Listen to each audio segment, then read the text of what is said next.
My wife called me just a roommate, dismissing our marriage. But when I discovered her cheating, I made her leave the house for good. Hello everyone, before we begin today's video, I need your help. We've noticed that the channel is losing traction, and subscribing is one of the best ways you can help us. It's simple, free, and allows us to keep bringing you great content. Your support means everything. Let us keep this channel growing collectively. Thank you very much. Now, let's begin the video.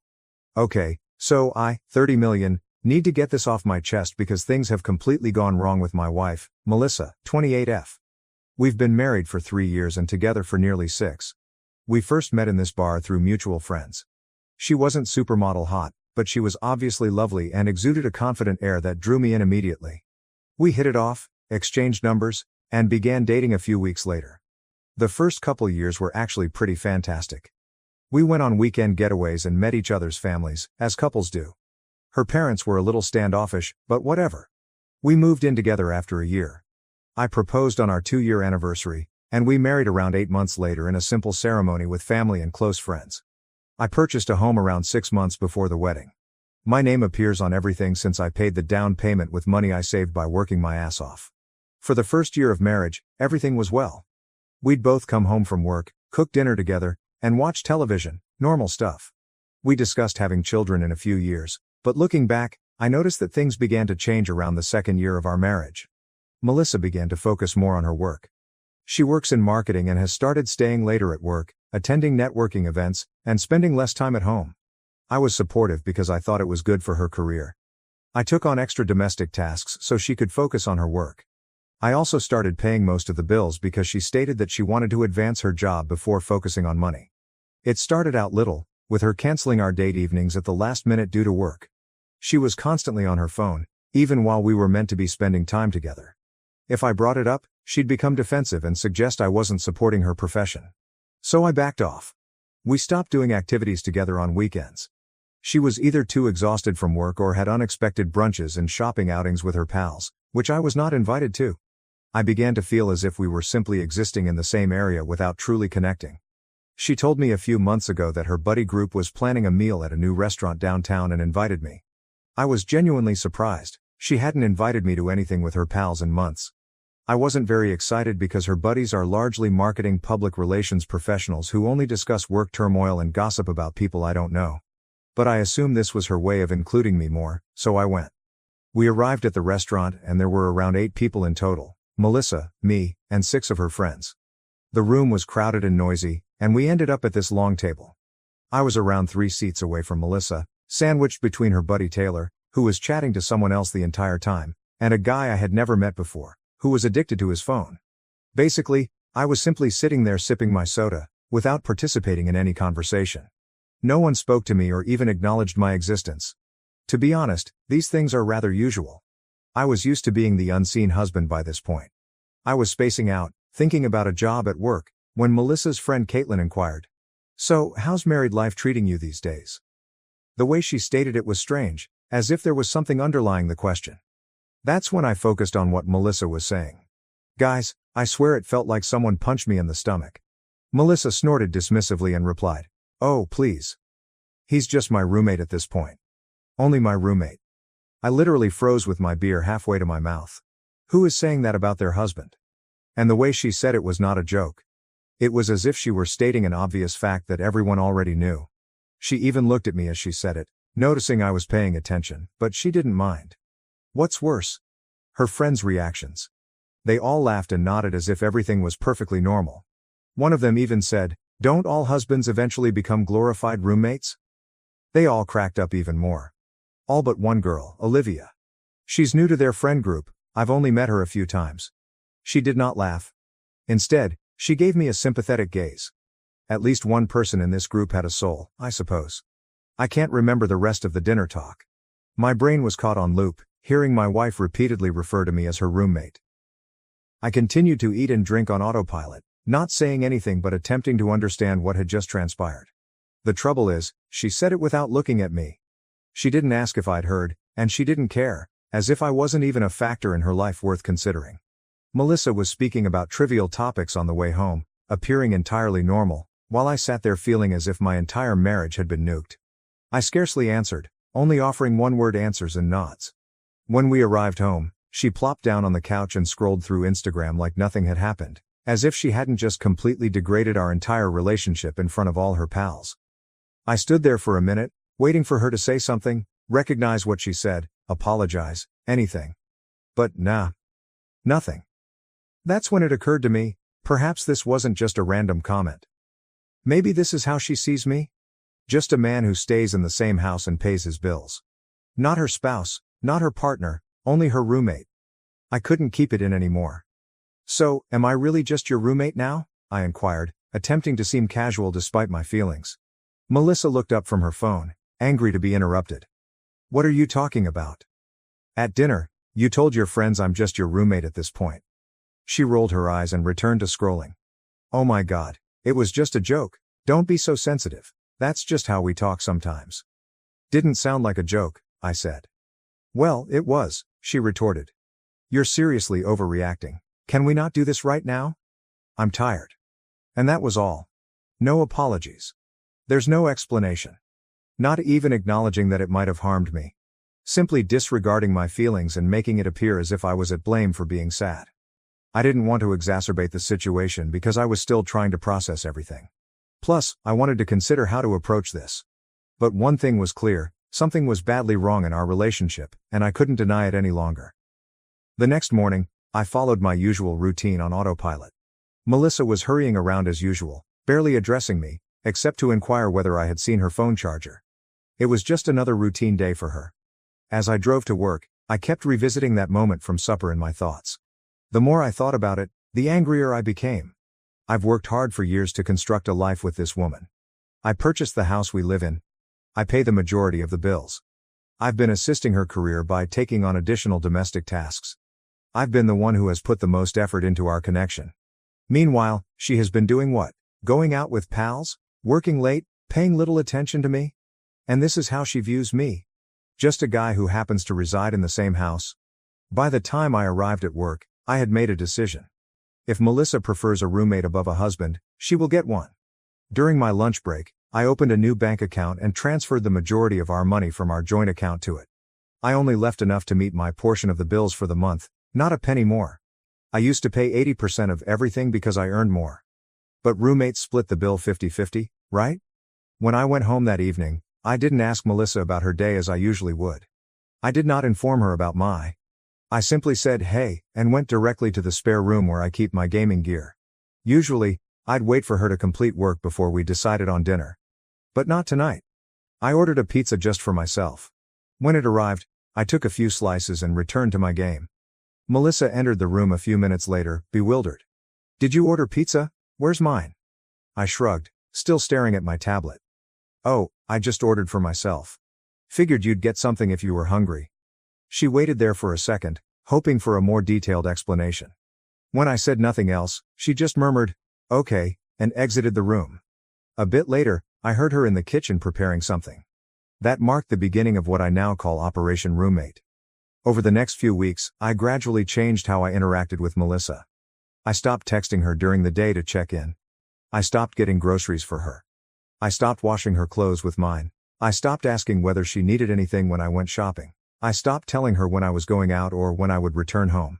I stopped cooking dinner for both of us. Essentially, I stopped doing all the husband's things and began acting like we were just two people sharing a shared space, like housemates. Melissa didn't appear to notice right away. Or if she did, she said nothing. She still went out a lot. Still working late. Even when she was at home, she was glued to her phone. However, after approximately a week, things began to alter. One night, she came home, opened the fridge, and gave me an irritated expression. Melissa's buddy was the only one who appeared uncomfortable when Melissa introduced me as her roommate at supper. Hey, Jake, right? She said, walking over. Melissa's husband? I nodded. Yeah, hey, Olivia. She grinned, surprised. I remember your name. Good memory. Didn't know you came here every morning. Their coffee is better than the office stuff. There was an awkward moment. I could sense she wanted to say something but was unsure whether she should. Finally, she stated, I've been trying to contact out. Melissa's comments at the dinner a few weeks earlier were inappropriate. I simply wanted you to know that not everyone felt it was hilarious. I was surprised that someone acknowledged it. Thanks, I appreciate that. Are you all okay? I mean, it's not my business. I shrugged. We're figuring things out. No way was I going to put my marital issues on someone I barely knew, even if she appeared pleasant. Olivia nodded. Well, I hope everything works out. For what it's worth, I think you seem like a gentleman. This made me grin for the first time in weeks. Thanks, Olivia.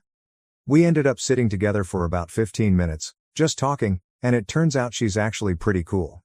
She works as a physical therapist, arrived to the city about 6 months ago, and met Melissa and her group through a common friend. She was easy to talk to, and it felt good to have a real conversation with someone who actually cared about what I had to say. She hesitated before saying, "Look, I know this might be weird, but if you ever need someone to talk to, here's my number." She scrawled it on a napkin and gave it to me. I honestly felt it was a bit strange, like crossing a line. I didn't know precisely what her aim was, but I thought I could use some aid. It also appeared like she was just being polite. Thanks, I replied, slipping it into my pocket. I might take you up on that. A few days later, I was having an especially frustrating day. Melissa had become increasingly irritated by the roommate situation, grumbling about having to contribute more to bills and calling me juvenile. Then, I discovered that someone had used our joint credit card, which I believed had been revoked but evidently wasn't, to purchase a $500 purse. 3 guesses who? I was sitting in my car in the office parking lot, angry, when I remembered Olivia's phone number and decided to call her. Perhaps she knew what Melissa was doing. So I messaged her.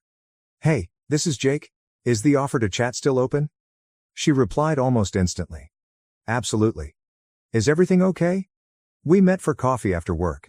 I didn't intend to dump everything on her, but staring into her huge, warm eyes, it all came out. The roommate joke, how Melissa had been distant for months, and how I'd initiated Operation Roommate. All of it. Olivia simply listened, asking occasional questions rather than passing judgment. When I finished, she sighed. "I don't know Melissa very well, but based on what I've seen in the group, she talks about you differently when you aren't present." My stomach plummeted. "How come?" Olivia expressed discomfort, saying, "She complains a lot and says you're boring. She feels stuck." Wow. I wasn't sure what else to say. "I'm sorry, I shouldn't have said anything." "No, I appreciate your honesty. Seriously." Before we went, she touched my arm. "Jake, you deserve someone who's proud to be with you, not someone who treats you like an inconvenience." That hit me hard, because she was correct. For the first time, I saw Olivia. Not simply as Melissa's friend. Not just as someone who happens to be present. But as someone who observed me, who saw the cracks before I even acknowledged they existed. We began messaging after that. It was just regular conversation, how the day went, little annoyances, inside jokes, but it seemed different. For the first time in a long time, I wasn't just talking to fill the silence. Someone wanted to hear what I had to say. No sighing. No eye rolls. Just a real chat with someone who cares. And man, I didn't realize how much I missed it till I got it back. Of course, Melissa didn't notice. She was too caught up in her own world, going out many nights a week with business pals, getting home late, and smelling like cologne that wasn't mine. I was not foolish. I knew where this was going, but I wanted proof before making my next step. Now, let me be clear. I'm not the suspicious kind. Really, I am not. I've been cheated on before, back in college, and I promised myself I wouldn't be that anxious partner who constantly checks phones. However, there is a distinction between being paranoid and just connecting obvious dots. Melissa was displaying all the traditional signs. Staying out late. She is being clandestine with her phone. I suddenly made new work buddies that I had never met before. Getting suited for office meetings. The cologne fragrance. I mean, come on, I needed to know for sure. The setup first, I attempted a straightforward approach. "So, who is this new work friend you have been spending so much time with?" I asked casually one morning. Melissa barely glanced up from her phone. "What?" "Oh, simply members of the marketing staff. No one is interesting. Seems like you're with them a lot lately." She rolled her eyes. "What are you doing with my schedule now?" She then smirked and created air quotes with her fingers. "I thought we were only roommates." I merely shrugged and walked away. "Just making conversation," I said. It was clear that the straight approach would not work. So I made a decision that some people may condemn me for. But, whatever. I purchased an AirTag. If you're unfamiliar with the term, it refers to a little tracking gadget manufactured by Apple. You're intended to use it to find your keys or baggage, but people also use it for other purposes. I waited for a morning when Melissa was still asleep. Her automobile keys were on the counter, as usual. I quickly took them, inserted the AirTag into a little compartment in the center console, where she stores spare cash and receipts, and returned the keys. The whole thing took about 30 seconds. The truth comes out. Melissa texted the next day, stating she'd be working late again and asked not to wait. The timing was ideal for testing my new setup. Around 6 p.m., I launched the Find My app on my phone to verify the AirTag's location. It showed that her automobile was on the move. I watched her drive, not toward her downtown workplace. But I'm going to a luxury apartment complex on the city's north side. Her automobile came to a stop about 6:45 p.m. My heart pounded. Part of me hoped for an innocent explanation, like a friend living there or a work event, but deep down I knew. I watched her movements for 3 days and discovered a clear pattern. Tuesday, she told me she was having dinner with coworkers. Her car was at the same apartment complex from 7 p.m. to 11 p.m. Thursday, she said she had a client meeting. Car was at the apartment complex from 6:30 p.m. to nearly midnight. Throughout all of this, I texted Olivia, not telling her what I was doing, but screaming about Melissa's blatant lies.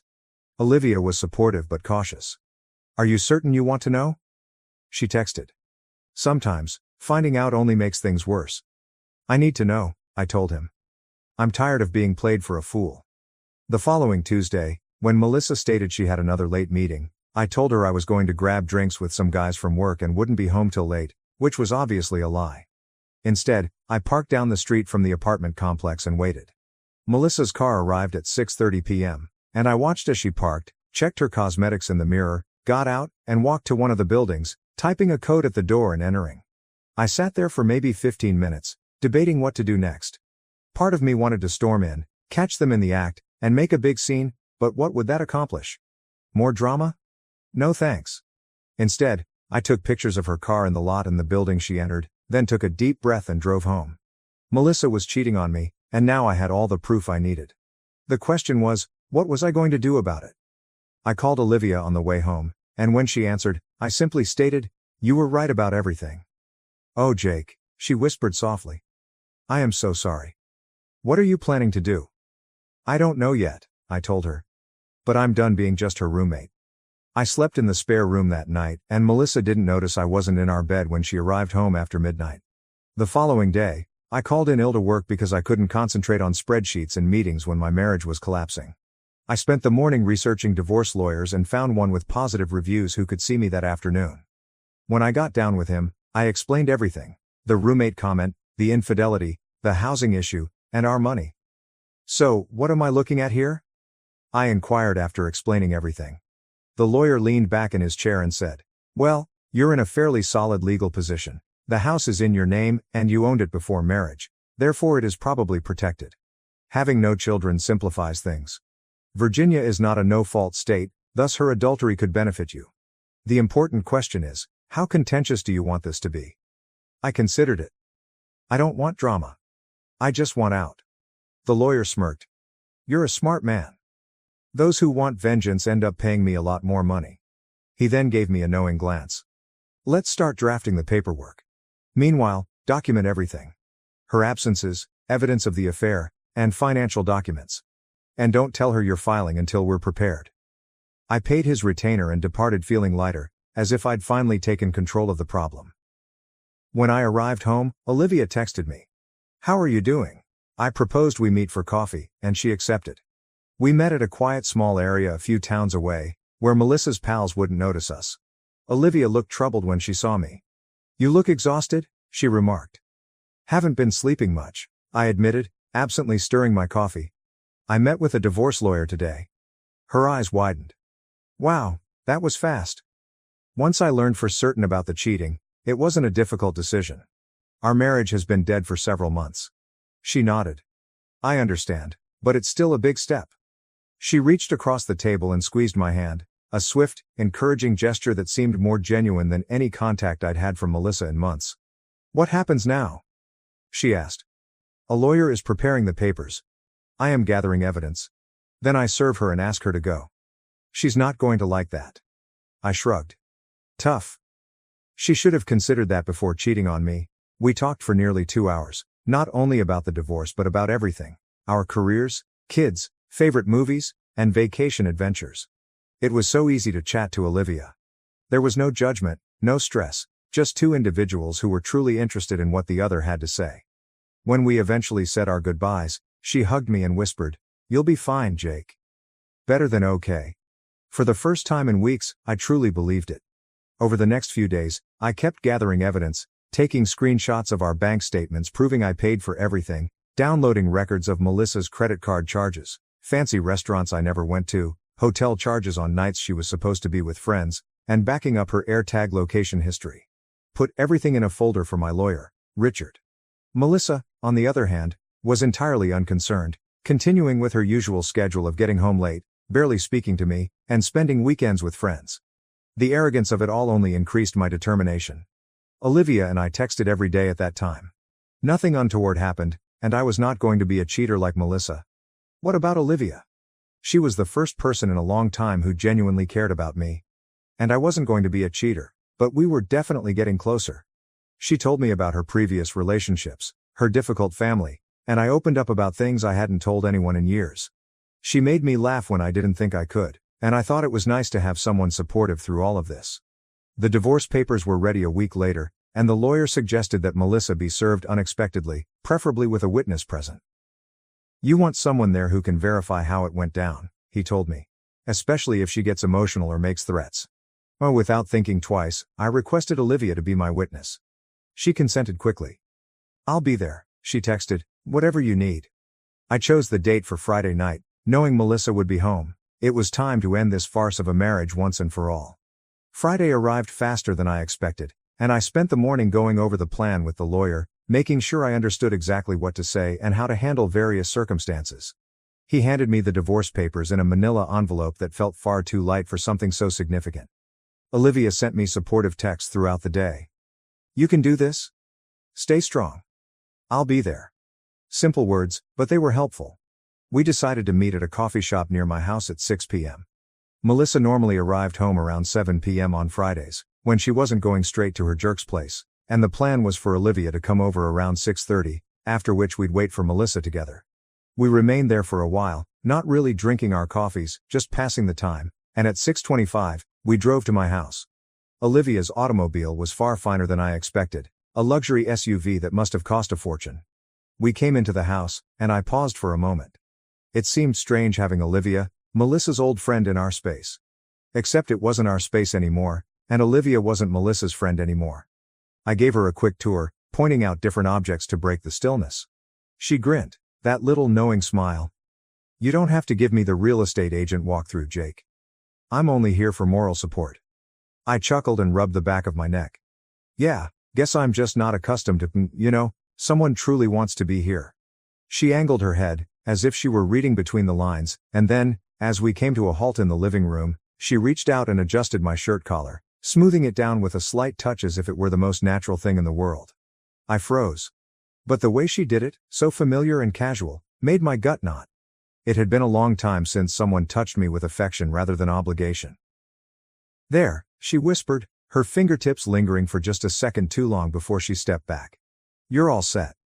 I gulped and tried to ignore the heat rising up my neck. Thanks." She just smirked and plopped down on the couch, as if she had always belonged there. "Anytime." And just like that, I started seeing Olivia in a way I hadn't before. Around 7:10, I heard Melissa's car pull into the driveway. Olivia and I were sitting in the living room, the divorce papers neatly put out on the coffee table waiting. Everything was in place. The front door opened, and Melissa walked in as casually as ever, taking a few steps before she noticed us. Then halted, her eyes shifting from me to Olivia and back again. "What is going on?" she asked, her tone already defensive. "Why is she here?" I stood up and said, "We need to talk, Melissa." Her gaze clouded as she glanced at Olivia once more. "Why is she here for that? This is our house." "She's here as a witness," I added, picking up the envelope and allowing her to sense the gravity of the situation before passing it over. Melissa folded her arms. "A witness to what?" I handed her the paperwork and said, "I'm filing for divorce." The way her expression plummeted was priceless, as if her brain had short-circuited and was fumbling for an answer. "Divorce?" she echoed. She scoffed, as if grasping at straws. Are you serious? Are you over your little roommate tantrum? No, I answered, unshaken. Because you're cheating on me, and have been for months. She gave out a sharp, forced laugh. That's ridiculous. I am not cheating on you. Don't, I interrupted her performance. I know about the guy at the Parkview apartments. I know how frequently you're there. Her face lost its color. Did you follow me? What the hell, Jake? I shook my head, amused by how fast she transferred the blame. I didn't need to. I tapped my phone. I have weeks of proof. Every late night. Every business function, every ladies' night out. All leading to the same place. Her eyes shifted to Olivia, then back to me, and her shock turned into rage. Did you trace me? That is crazy. She then pointed toward Olivia, spitting the words as if they would burn. So you brought her here for this? She had been yearning for this moment since the day she met you. Olivia did not react. She did not have to. I wasn't going to let Melissa change the script. Olivia has nothing to do with this, I said with confidence. This is about you, your choices, and the fact that you got caught. Melissa's arms tightened across her chest, shifting gears. So I botched up. Jake, sometimes people make mistakes. That doesn't mean we throw everything away. Her voice softened and her gaze focused on mine. We can repair this. Counseling, a fresh start, I'll stop seeing him. Let's talk about it alone. She gave Olivia a stare as if she could remove her from the room. That was when I twisted the knife. I leaned back and gave her the same blank stare she'd given me so many times. Why are you upset anyway? I inquired, my tone tinged with contempt. I'm just your roommate, right? That's what you wanted. She scoffed and rolled her eyes, as if I were the one being ridiculous. That? You're still mad about that, Jake? It was a joke. I nodded as if I had finally understood her argument. Oh, right. It was a joke. Hilarious. I tilted my head. Wait, so you do joke about replacing your husband with another guy? Just checking. Her jaw tightened, but I was not finished. You were right though, I said, my voice silky. We're just roommates, and since I'm the one paying the majority of the rent, I motioned toward the door. Yeah, I'm going to need you to pack up and get the hell out of my house. She totally lost it. I started crying, screaming, throwing things, the works. He called me every name in the book, then went begging, and then back to fury. Classic manipulative tactics may have worked on me in the past, but not longer. Where am I supposed to go? She asked repeatedly, as if it were my responsibility to fix. I shrugged. I don't know. Maybe your boyfriend's place. You seem to spend enough time there already. That just made her angrier. She eventually stormed out, slamming the door so forcefully that a picture tumbled from the wall. Olivia assisted me in cleaning up the mess Melissa had left behind.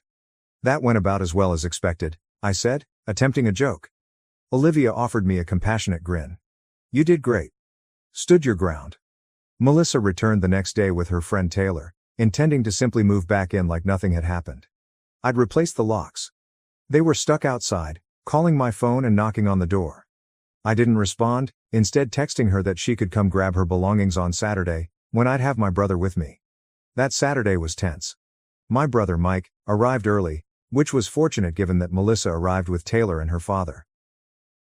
Thank you for watching. If you haven't subscribed yet, please do so and hit the notification bell to stay updated with more shocking real-life stories happening around you.